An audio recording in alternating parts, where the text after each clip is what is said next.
아멘. 하나님 말씀입니다. 자리에 앉으시겠습니다. 우리가 정직하게 산다고 하지만 사람들마다 감춰놓고 있는 비밀이 있고 별로 드러내고 싶지 않은 자기의 과거도 있고 나의 약점도 있고 부끄러운 수치도 있습니다. 우리가 다 그렇게 살아갑니다. 우리가 서로 아는 것 같지만 우리가 모르고 있는 면이 있다라는 것이죠. 교회에 나와서 서로 교제하고 또 예배 자리에 나와 하나님 앞에 예배할 때에도 우리는 동일한 모습일 때가 있습니다. 심지어는 회개할 때에도 하나님 앞에 나의 모습을 다 드러내고 회개하는 것이 생각보다 쉽지 않습니다. 그래서 온전한 회개가 이루어지지 않기 때문에 어쩌면 하나님은 여전히 우리를 기다리시고 우리를 다듬어 가시고 다루고 계시는 것이라 생각이 되어집니다. 오늘 본문에 보면 여로보암 왕이 하나님 보시기에 악을 행하며 악한 왕의 길을 시작한 북왕조죠. 그 남북 분열 왕국 시대가 되어졌는데 북쪽 왕국에 하나님께서 축복을 해주셔서 이 아히야 선지자가 원래는 자기 새 옷을 찢고 12조각을 내어서 10개나 이 여로보암에게 주고 축복한 거죠. 이 다윗의 집을 찢어서 그에게 축복했는데 그때 당부를 했습니다. 하나님이 네가 이 다윗이 행했던 것처럼 하나님의 뜻에 온전히 행하는 왕이 되면 내가 너를 계속 축복하고 네가 이 하나님의 축복을 누리게 되리라. 그러나 네가 이 다윗의 길을 떠나면 하나님의 뜻을 떠나면 불행해질 것에 대해서 말씀해 주셨는데 그가 그 하나님의 약속을 저버렸습니다. 그래서 아주 시작부터 저버립니다. 그래서 백성들을 내려가지 못하게 하고 우상을 만들고 베델과 단에 거짓 제단을 만들고 거짓 제사장을 세우고 거짓 절기를 만들고 하나님 보시기에 아주 마음 아픈 일을 행하는 왕이 되었는데 그에게 문제가 하나 생긴 거죠. 그의 사랑하는 아들 아비야가 병들어 죽게 생겼습니다. 불치병의 선고를 받은 거죠. 아버지의 심정은 별로 다르지 않습니다. 그래서 이 아들을 살리고 싶어서 그가 무엇을 생각해냈냐 하면 나를 축복해 줬던 사람, 나를 왕되게 세워줬던 그 선지자에게 가보라. 그는 하나님의 사람이니 이 아이가 어떻게 될 것을 말해줄 것이다 라고 생각한 것 같습니다. 그리고 그가 그 아히야 선지자를 자기가 직접 찾아갔어야 될 그 자리를 자기의 모습이 하나님 이렇게 떠나 있으니까 면목이 없겠죠. 그래서 자기가 못 갑니다. 자기 아내를 보내면서도 뭐라고 얘기하냐면 변장을 하고 가게 하는 거예요. 네가 여로보암의 아내인 것을 알지 못하게 하라.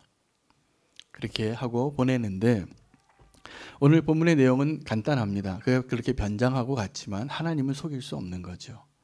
그리고 하나님의 사람이 나이가 많이 들어서 사실은 앞을 분별하지 못하는 사람이었는데도 하나님 말씀이 임하니까 지금 들어오는 사람이 누군지 알게 해주고 그의 기도의 제목이 무엇인지를 알고 그에게 전할 메시지를 주는데 길한 응답이 아니었어요.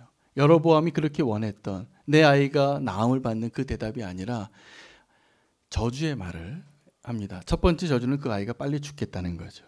이 엄마가 돌아가는 길에 그 돌아가는 성에 들어가는 그 순간에 죽을 것이다. 첫 번째 내용이고 두 번째는 그래도 이 아이는 축복을 받은 것이다.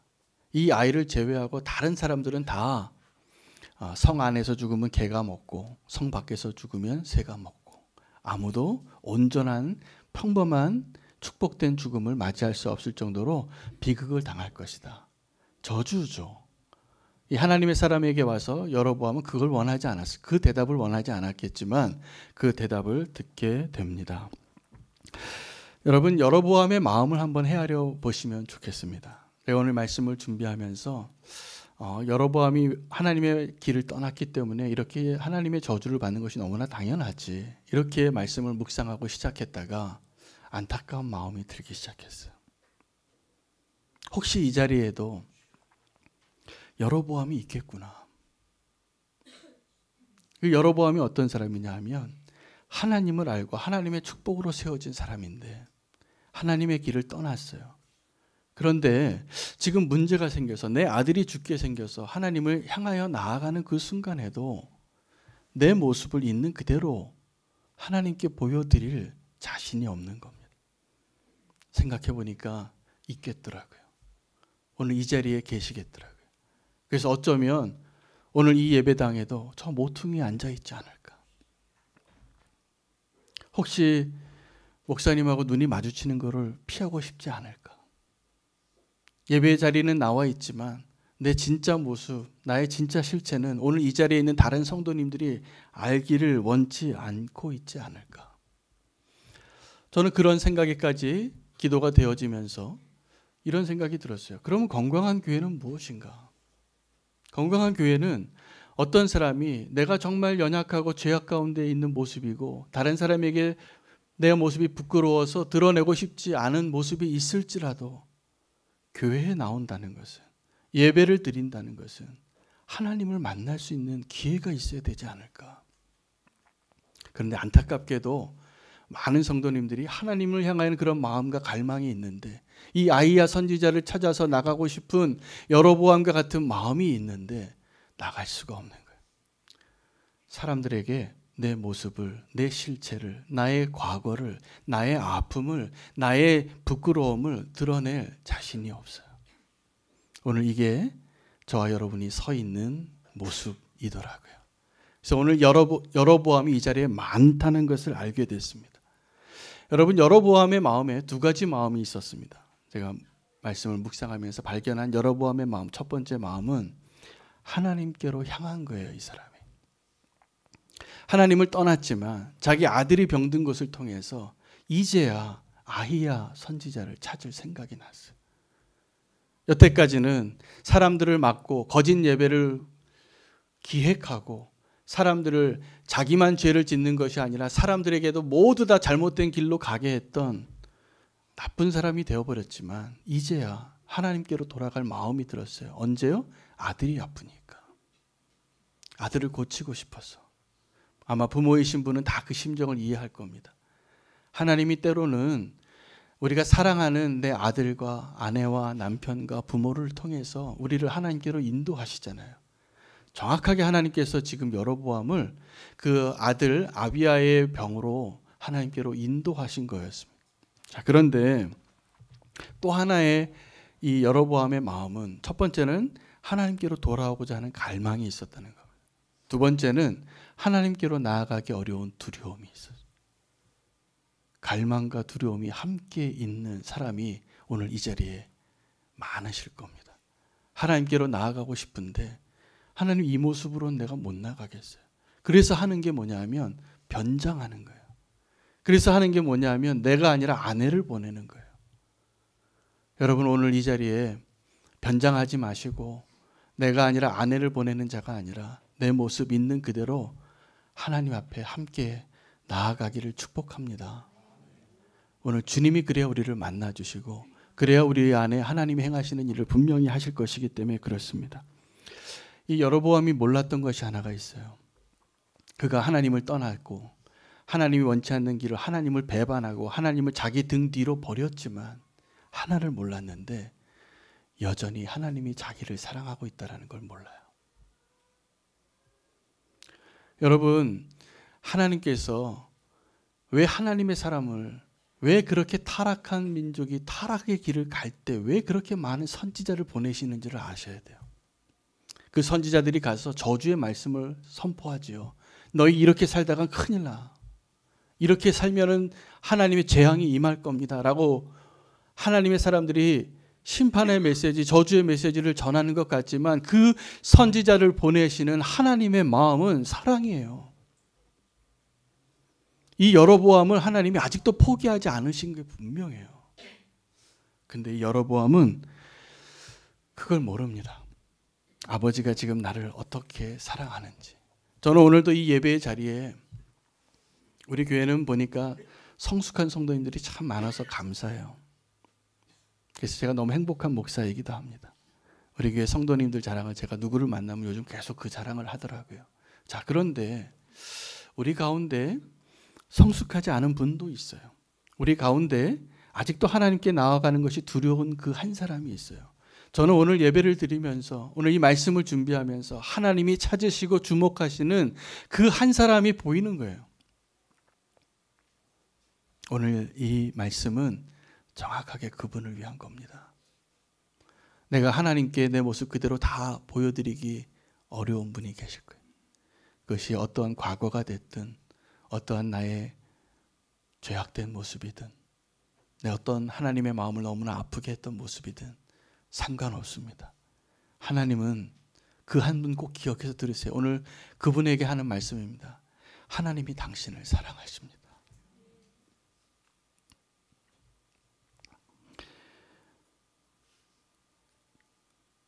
변장하고 오지 마세요. 하나님은 사실은 있는 모습 그대로를 지금 그대로 사랑하시는 거예요.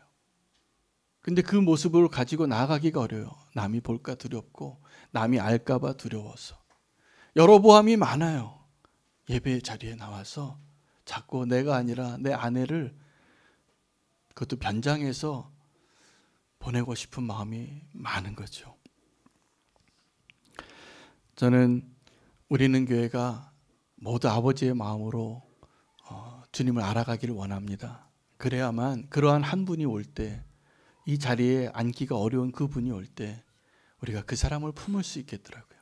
저는 우리는 교회가 어떤 교회가 되기를 원할까 기도하면서 어떤 기도가 되어지냐 하면 세상에서 어떠한 죄인이 와도 우리가 품어낼 수 있는 교회가 되기를 원합니다. 여러분 그런 교회를 꿈꾸십시오. 그건 언제만 가능하냐 하면 우리가 모두 아버지의 마음을 알게 될 때만 가능해요. 아버지의 마음이 없으면 분명히 이렇게 얘기할 겁니다. 어떻게 그 사람이 오늘 이 자리에 올 수 있습니까? 그 사람을 내쫓으세요. 그 사람 우리와 함께 할 수 없습니다. 저는 교회는 주님께서 주신 마음으로 모여있는 사람들이 주님이 원하는 공동체를 이루는 곳이라고 믿습니다.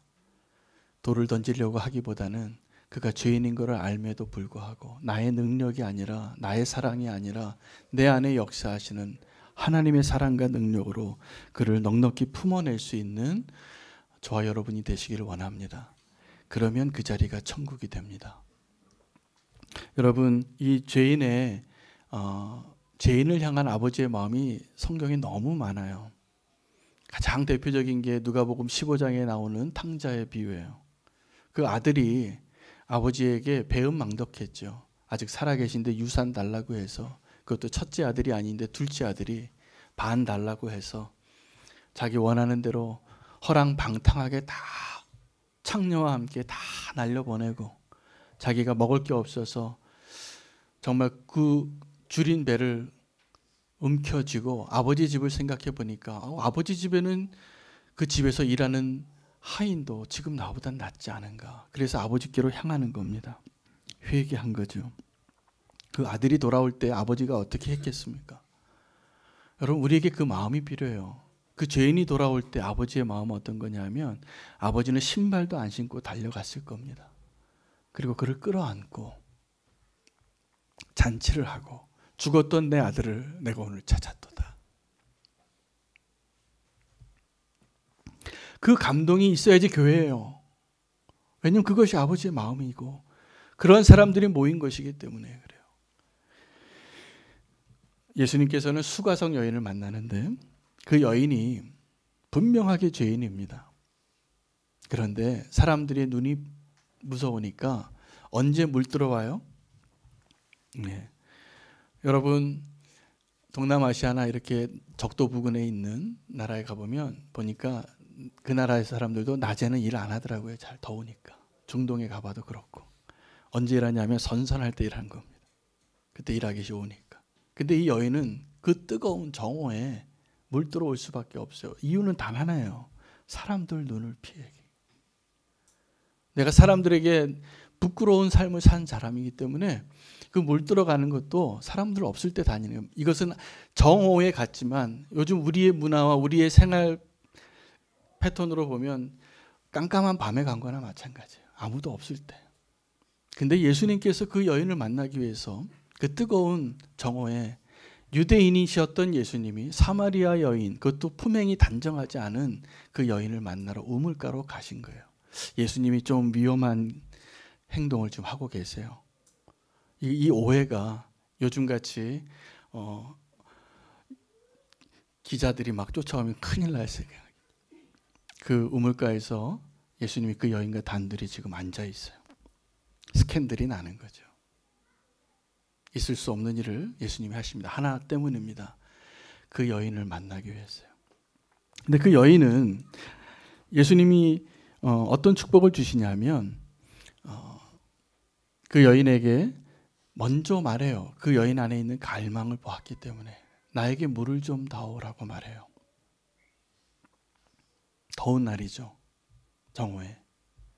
그런데 예수님은 뭘 봤냐면 이 여인 안에 있는 하나님을 향한 갈망을 보았어요. 갈증을 보았어요. 그 대화를 보시면 압니다.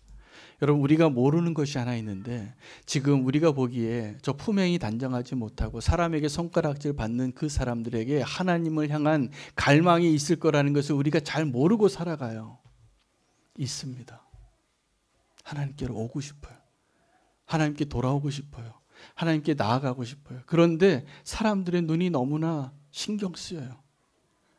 그래서 못 가더라고요. 우리가 뭐 그렇게 대단하고 의로워 보이는지 모르겠지만 우리가 지금 하나님께로 나오는 그 발걸음들을 막고 있어요. 좀 의로워 보인다고. 근데 예수님은 그걸 하셨어요. 그래서 그 여인을 만납니다. 그리고 그 여인에게 내가 먼저 목마른 자인 것처럼, 예수님이 목이 마르셨을까요? 아니에요. 그 여인의 갈증을 아셨던 거예요. 하나님께로 나오고 싶은.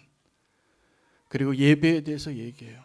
예수님께서 그 여인의 가장 아픈 치명적인 죄를 들춰내시기로 작정하셨어요.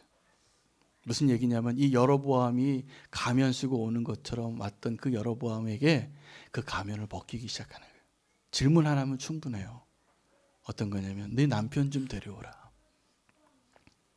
근데 그 여인은 지금 남편이 여러 번 바뀌었어요. 지금 살고 있는 그 남자도 남편이 아니에요. 온전 합법적이지 않은 잘못된 만남으로 살고 있는 거죠. 사람들은 그 여인을 돌 던질만 해요. 품행이 단정하지 않으니까.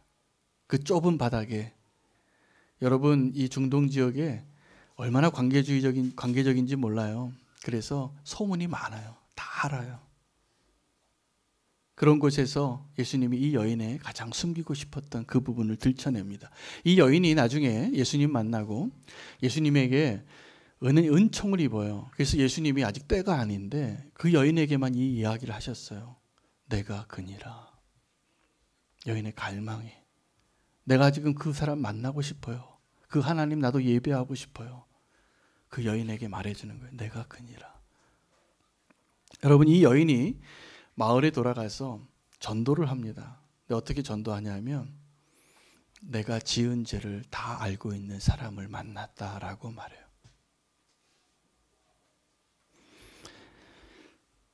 이 여인은 진정한 하나님의 축복을 누린 것이 분명합니다.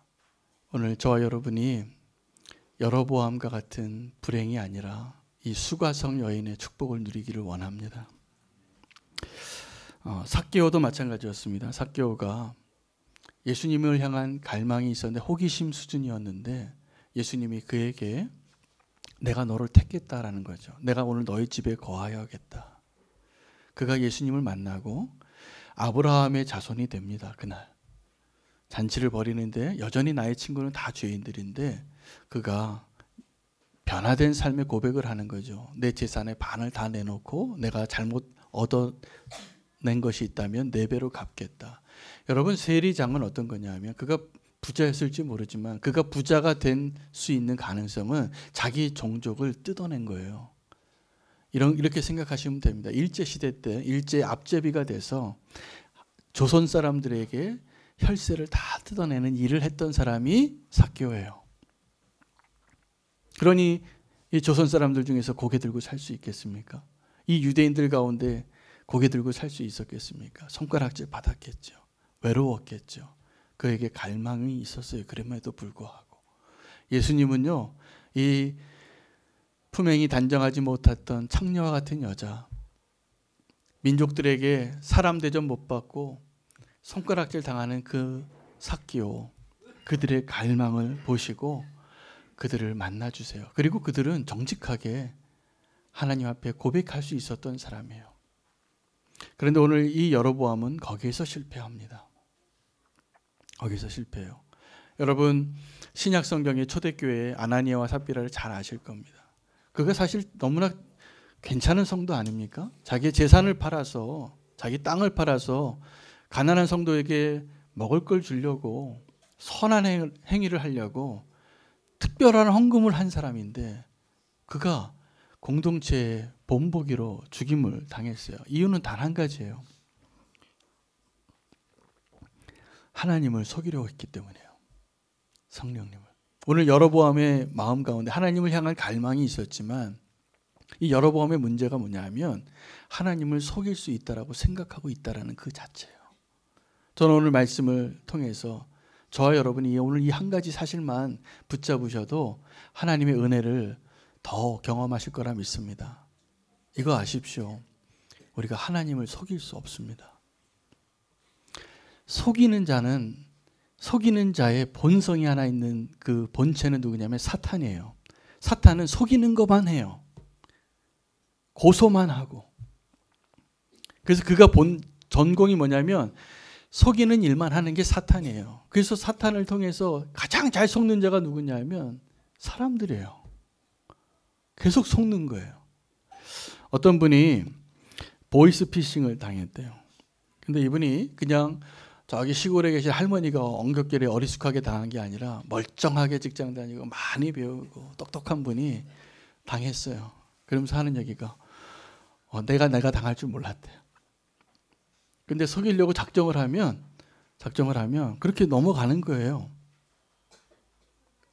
보이스피싱하는 그 사람들이 얼마나 체계적으로 조직적으로 한 사람을 속이려고, 여러분 이단이 한 성도를 그 영혼을 빼앗으려고 얼마나 조직적으로 움직이는지 모르시는 거예요. 사단이 지금 하나님의 백성 한 사람을 어떻게 무너뜨리려고 하는지를 모르는 거예요. 그래서 넘어가요. 대구에 있는 대학교에서 한 대자보가 붙었습니다. 지난주에.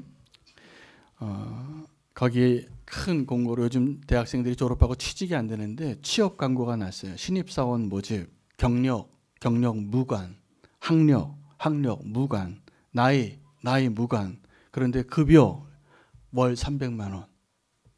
갈만합니까? 네. 거기다 또 밑에 이렇게 썼어요. 지원 마감 2019년 12월 31일 합격자 발표 개별 통보. 그 밑에 한 줄 더 있었어요. 가족과 같은 회사입니다. 지원서 및 작성 요강은 아래에 있는 QR코드를 찍어주세요. 그래서 그 대구에 있는 대학교 학생들이 그 QR코드를 다 찍었어요. QR코드를 딱 찍었더니 핸드폰에는 어떤 메시지가 나왔냐면 이렇게 나왔어요. 1930년 그들도 속았습니다. 일본군 위안부 강제 동원에 대한 공익 광고입니다. 조선인 여성이 일본군 위안부로 동원된 방식은 이러한 동일한 취업 사기였습니다. 우리가 반드시 기억해야 할 진실과 과거는 기억하지 않으면 되풀이 됩니다. 여러분 우리가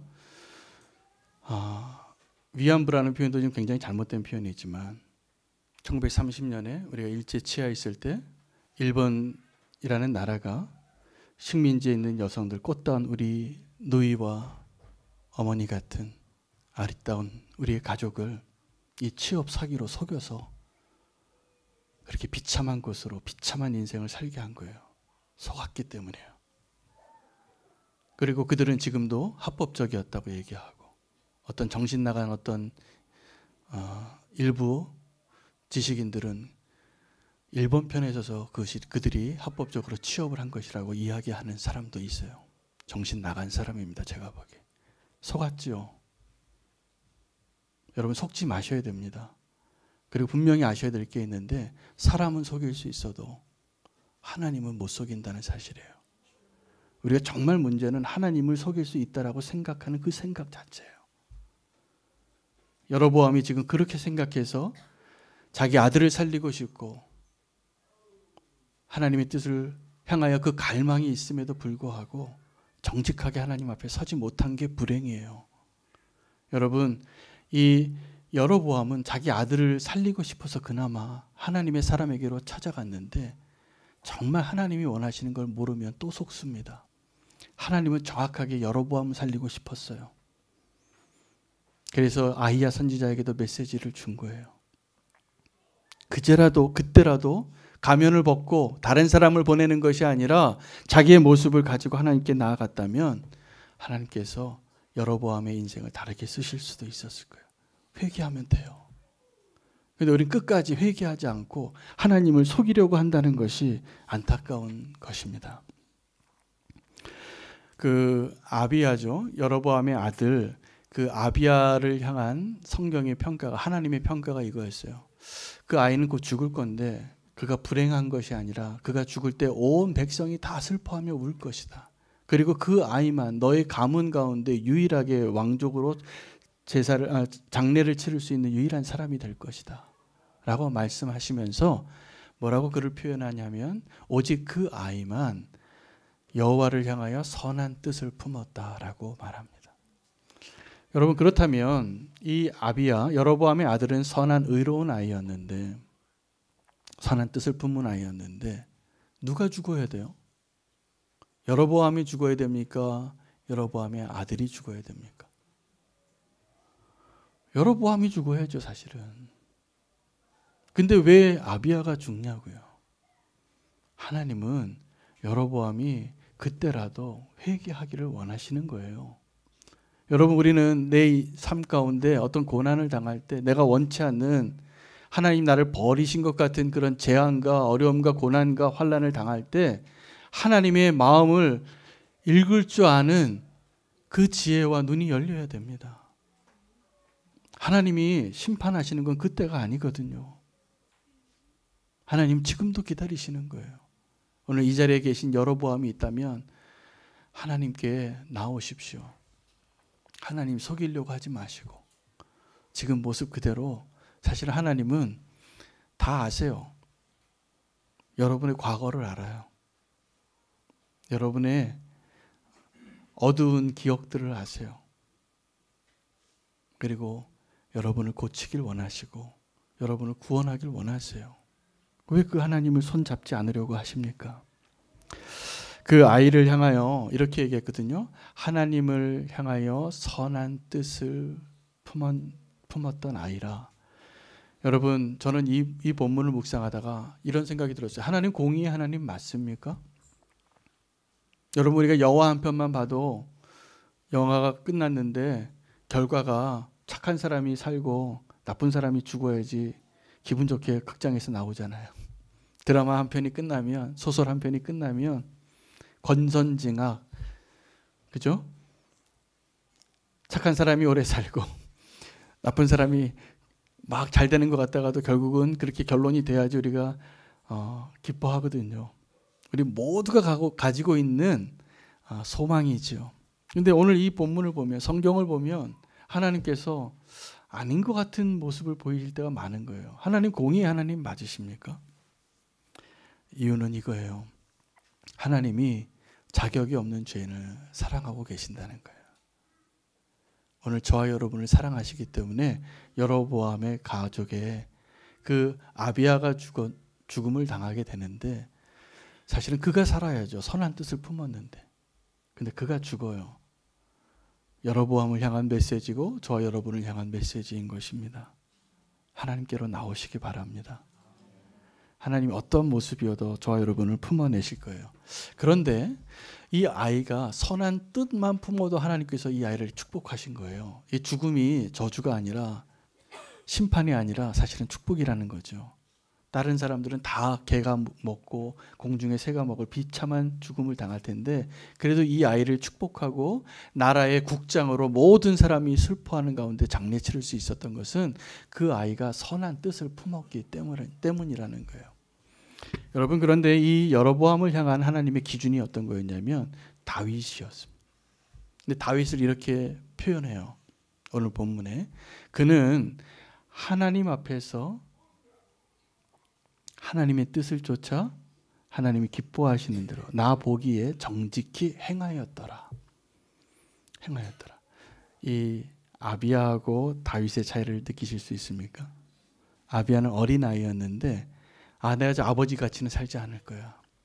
아버지가 너무나 하나님 보시기에 악을 행하고 계셔. 그리고 하나님 앞에 선한 뜻을 품었던 그 아이가 무슨 일을 했겠어요? 아직 아이죠. 자, 그런데 다윗은 하나님 보시기에 정직히 행한 삶을 살았다는 사실을. 하나님께서 그 아비야를 하나님을 향한 선한 뜻만 품은 아이도 이렇게 축복하셨는데, 하나님 원하시는 기대는 어디 있냐면 다윗과 같은 삶이에요. 하나님 보시기에 정직히 행하는 자로 사는 것입니다. 여러분, 우리가 속으면 이 일이 불가능해요. 하나님을 속일 수 있다라는 속임, 내가 하나님 없이도 왕이 될 수 있다라고 생각하는 여로보암과 같은 생각 내려놓으시기 바랍니다. 하나님 속일 수 없고요. 하나님 여전히 나를 사랑하고 계신다는 것을 믿으시기 바랍니다. 그러면 하나님께서 우리 안에 있는 그 선한 뜻을, 그 아비야가 품었던 그 선한 뜻을 능히 살아낼 수 있는 다윗의 길로 인도하실 것입니다. 저는 그걸 믿습니다. 이게 믿음이에요. 다윗이 그 믿음이 있었기 때문에 하나님 앞에 정직하게 하나님을 속일 생각을 아예 안 했어요. 잠깐 그가 범죄했을 때 제정신이 아니었겠죠. 그가 속아서 아주 추악한 죄를 범했는데 그가 회개하는 모습을 보면 이제 하나님 앞에 내가 하나님을 속일 수는 없다라는 것을 알게 배우게 된 놀라운 축복의 경험이 되었던 것 같습니다. 여러분, 오늘 이 자리에 모퉁이에 숨어서 내 모습을 사람들에게 하나님 앞에 보이기가 너무나 부끄러운 한 분 계시다는 거 압니다. 그러나 이거 기억하십시오. 하나님이 당신을 사랑하십니다. 그리고 우리는 하나님을 속일 수 없습니다. 여러분, 우리가 하나님께, 사람에게 숨기고 싶은 것, 그것이 정확하게 하나님이 지금 드러내길 원하시는 거예요. 그래서 오늘 예배의 자리는 어떤 거냐면 내가 감추고 싶었던 그것을 하나님께 드러내는 자리여야 합니다. 그것이 안 되면 우리는 하나님을 이용하려고 하는 거예요. 여로보암은 진정한 회개에 실패합니다. 그래서 나는 감추고 내가 원하는 것, 아이를 낳게 하는 것, 이것만을 하나님으로부터 도움을 얻기를 원했어요. 이게 뭡니까? 하나님을 이용하는 거예요. 내 모습을 숨기고 정직하게 하나님께 나아가지 못하면 우리는 끝까지 하나님을 이용하는 자로밖에 못 서 있습니다. 그러나 하나님 앞에 나의 모습을 그대로 내어드리고 하나님이 나를 사랑하는 것을 인정하시고 하나님께 설 수 있다면 이제 하나님이 당신을 쓰실 겁니다. 다윗처럼. 저와 여러분이 그러한 놀라운 축복을 누리게 되기를 원합니다. 네, 우리가 감추고자 하는 그것을 오늘 생각하면서 기도하시기 바랍니다. 나의 가장 숨겨놓았던 죄악들, 나의 가장 부끄러운 그것을 하나님께 오늘 이 기도의 고백 가운데 드러내시기를 축복합니다. 하나님 속이려고 하지 마십시오. 기도하겠습니다.